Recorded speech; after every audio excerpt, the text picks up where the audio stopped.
Alright, here we are at a lat pull down machine.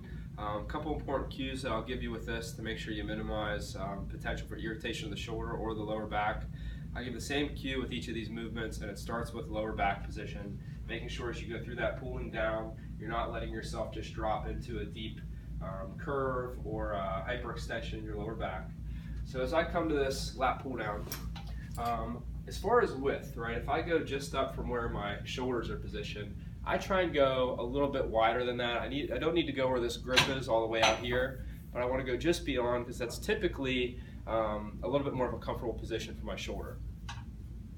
Now as I come down, right, I like to have myself rock back just a little, right, so that I'm not having to hyperextend through my back as I pull down. So not much, but just a little bit of a lean back, and I make sure that I keep my pelvis kind of tucked underneath me, so I keep a flat back.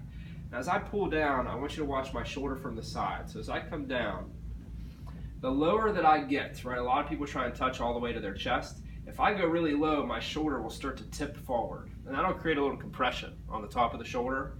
So I only want to go as low as I can, keeping my shoulder into this kind of down and back position. So like for me, as I come down, right about just below my chin is where I feel like I start running out of motion, and for me to get to my chest, I'm going to have to rock forward, which I don't want to do.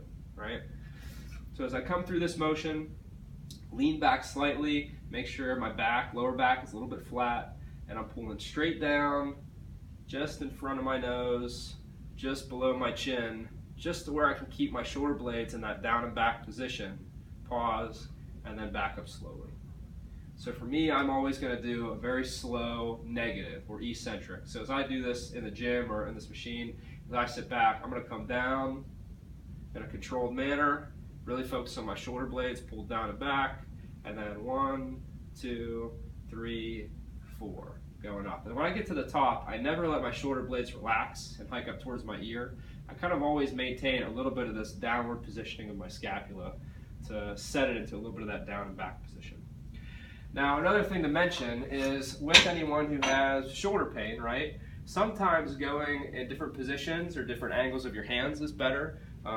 I don't have it with this bar, but if I had a bar that allowed me to turn my hands in, like sometimes there'll be a bar with handles on the end, sometimes that can be a little bit more comfortable because it sets me up to be with my thumbs back, a little bit more externally rotated.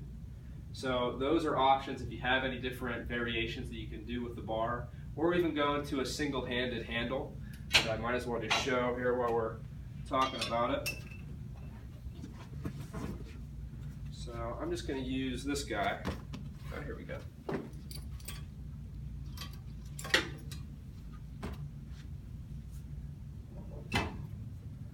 So most gyms have different options of bars that you can put up here.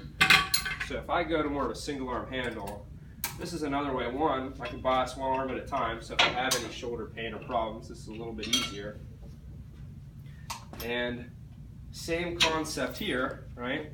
As I start off, I create that same downward pull of my shoulder, and now I can adjust the position of my elbow. So as I pull down here, right, this is requiring a little less as far as pec mobility because I'm not all the way out here. So this may be a little bit more of a comfortable starting point where I can keep a little better control of my stomach, right, by bringing that hand position in a little closer. Same thing at the top. I try not to let myself go to that shoulder hiking up towards my ear. I try and maintain this downward position as I pull. It's that same downward pull of my shoulder blade, same squeeze down and back. So watching as I come down, I bring my hand just about to shoulder height. I don't want to go any further to where that shoulder tips forward.